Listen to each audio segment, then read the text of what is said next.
สวัสดีท่านผู้ชมขอต้อนรับท่านผู้ชมเข้าสู่รายการหน้าสาระสุขภาพกับผลิตภัณฑ์เมตาเนาะแน่นอนท่านผู้ชมเห็นพวกเราทั้งสองคนแบบนี้พวกเราจะมาโอมาล้มกันเกี่ยวกับปัญหาสุขภาพและกลับมาพร้อมด้วยตัวเซอร์ดีๆที่พวกเรานำมาต้มมาฝากก็คือผลิตภัณฑ์เมตานี่แหละเนาะท่านผู้ชมสำหรับวันนี้พวกเราจะมาโอมาล้มกันกับพยาธิอีก2คำเนาะท่านผู้ชมก็คือคำว่าพยาธิหรือว่าไวรัสนั่นเองซึ่งว่าหลายๆคนแน่นอนว่าอาจจะยังบ่เข้าใจว่าคำว่าไวรัสเป็นอย่างตัวเอิ้นว่าไวรัสมันเป็นอย่างหลายๆคนต้องมีความข้องใจมีคำถามอยู่ในใจแล้วเนาะแต่ว่ามื้อนี้พวกเราจะมาไขข้อข้องใจก็คืออยากให้ไอ้นัทมาอุ้มมาลงกันเลยว่าคำว่าไวรัสนี่มันเป็นมาแนวใดแน่เนาะแล้วมันเฮ็ดให้ไปเป็นพยาธิหยังได้นี่ทุกมื้อนี้เนาะที่มานั่งเว้าให้ท่านผู้ชมฟังแล้วก็ติดตามอยู่ซุมื้อนี้คือว่าอยากให้ท่านผู้ชมนี่ก้าวทันโลกโลกก็คือโลกเฮานี่ล่ะโลกที่เฮาอยู่นี่ล่ะแล้วก็ที่สำคัญคือต้องก้าวทันเสื้อโลกเป็นจังได๋จะว่าซั่นคือมนุษย์เฮานี่ทุกมื้อนี้เนาะเขาเอิ้นว่ามีวิวัฒนาการใหม่ๆเพราะฉะนั้นคือว่าโลกมนุษย์เฮานี่ก็มีวิวัฒนาการใหม่ๆอยู่ตลอดแต่ว่าอย่าลืมสิ่งนึงที่มันคู่กันมากับ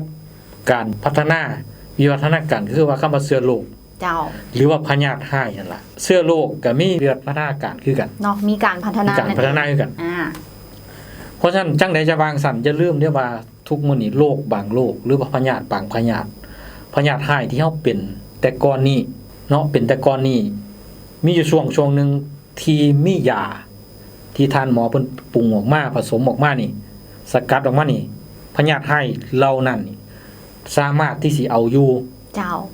แต่ว่าตอนนี้พยาธิหายเหล่านั้นคือว่าเชื้อโรคมันก็มีการพัฒนาตอนนี้มีอาการดื้อยาหลายพยาธิดื้อยาเนาะก็เลยเฮ็ดให้คนที่ป่วยเป็นพยาธิหายนี่เป็นซ้ำเหือเป็นบ่เศร้าแม่นต้องทนทุกข์ทรมานไปจนตาย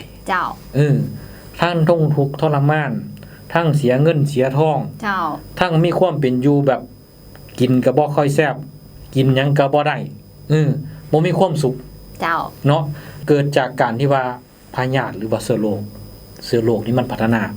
เพราะฉะนั้นทุกมื้อนี้มันก็สิมีหลายๆพยาธิหลายๆเชื้อโรคที่เฮาบ่เคยบ่เคยเห็นแต่เก่าไข้หวัดนกเฮาก็บ่เคยได้ยินผู้เฒ่าตะกี้แม่นบ่ตอนนี้ก็มีไข้หวัดนกเข้ามามันหลายอย่างเพราะฉะนั้นก็มื้อนี้ถึงบอกว่าโลกพัฒนาเชื้อโรคก็พัฒนาถึงบอกว่าผลิตภัณฑ์เมตาเอ็มเป็นอีกหนึ่งผลิตภัณฑ์ที่บอกว่าเฮากลับไปค้นพบว่าสิ่งมีชีวิตเชื้อโรคก็มีชีวิตเฮาก็เป็นสิ่งมีชีวิตเนาะเชื้อโรคมันพัฒนาเมื่อเชื้อโรคพัฒนามันเฮ็ดให้คนเฮานี่ป่วยแล้วก็บ่มียารักษานั่นคือวิวัฒนาการเพราะฉะนั้นเฮาก็เข้าใจว่าเชื้อโรคก็มีชีวิตเฮาก็ต้องเอาสิ่งมีชีวิตนี่ไปควบคุมสิ่งมีชีวิตคือกันเนาะต้องไปเอาสิ่งมีชีวิตไปดูแลไปรักษาไปควบคุมบ่ให้มันเติบโตบ่ให้มันลุกลามไปไกลนี่คือผลิตภัณฑ์เมตาเอ็มที่มาเว้าสู่ฟังแต่ว่ามื้อนี้คันบอกว่าเรื่องไวรัสมีหลายอย่างมีหลายไวรัสตับอักเสบก็แม่นเนาะไวรัส HIV ก็แม่นไวรัสไข้หวัดใหญ่ก็แม่นพวกเชื้อติดต่อทางเพศสัมพันธ์พวกซิฟิลิสพวกนี้ก็เป็นไวรัสคือกันแต่ว่ามันเป็นอยู่คนละสายพันธุ์แต่ว่ามื้อนี้ที่สิเว้าถึงพอบุญมีนี่มันเป็นไวรัสชนิดใหม่คือกันเพิ่นก็จักไปรับมาได้จังได๋ไวรัสชนิดนี้เนาะไปรับมาแล้วก็เกิดเป็นตุ่มอยู่ทั่วตัวเราเลยเนาะเป็นตุ่มทั้งหัวทั้งขาทั้งแขนทั้งท้องแล้วดึงเสื้อขึ้นมานี่ลายเบิดหลังนี่ก็ลายเบิดเพิ่นก็อยากอายคนคิดว่าเจ้าของเป็นพยาธิหายเป็นโรคเอดส์บ่นะเพิ่นก็ไปรักษาหลายโรงหมอก็วิเคราะห์วิจัยออกมาหลายโรงหมอหลายท่านก็เอาบ่อยู่เนาะก็คือบ่มีคำตอบว่าเป็นหยังเป็นพยาธิหยังชื่อพยาธิตัวนี้เป็นหยังเนาะนั่นล่ะเพิ่นก็ทนทุกข์ทรมานอยู่เป็นปีเนาะทนทุกข์ทรมานหมอดังอยู่ไสหมอดีอยู่ไสเพิ่นไปเบิดสุดท้ายก็คือบ่เศร้าบ่ดีขึ้นแต่ว่าเพิ่นก็บ่ท้อถอยคือคนเป็นพยาธินี่ก็เขาว่ายาดีอยู่ไสนี่สิซอกหาแม่นแล้วไปเห็นผู้นั้นไปล้มกับผู้นั้นมีแต่สิถามหายาดีแม่นบ่คนป่วยสิเป็นจังซั่นอยากดีอยากเศร้าจนว่าเพิ่นมาสังเกตว่ารายการของเฮาเนี่ยเป็นรายการที่มีสาระเพิ่นฟังแล้วคือสิดีค คือสิเศร้าคือสิถูกกับพญาติ เจ้า นั่นล่ะเพิ่นก็เลยโทรตัดสินใจโทรเขามาสั่งซื้อผลิตภัณฑ์เอาไป เจ้า แล้วก็ตอนนี้เราก็กินไปอาการเราดีขึ้นหลายเดี๋ยวนี้เนาะ เนาะสำหรับว่าพ่อบุญมีเนาะซึ่งว่าเป็นลูกค้าที่ว่าได้มาซุมใส่ผลิตภัณฑ์เมตาของพวกเฮาแล้วก็พวกเฮาได้มีการลงไปเยี่ยมยามทำข่าวเพิ่นนั่นแหละเนาะซึ่งว่าเพิ่นก็อยู่ตั้งอัตตปือกันเลยท่านผู้ชมก็คือใต้ซึกของประเทศลาวเฮานั่นเอง แต่ว่าทีมงานรายการของพวกเฮาก็ได้นำลงไปเยี่ยมยามทำข่าวเนาะสำหรับผู้ซุมใส่ผลิตภัณฑ์เมตาของเฮาซึ่งว่าเพิ่นชื่อว่าพ่อบุญมีเนาะสิริบุตติเนาะอายุ65 ปีอยู่ที่อัตตปือนั่นเองอาการก็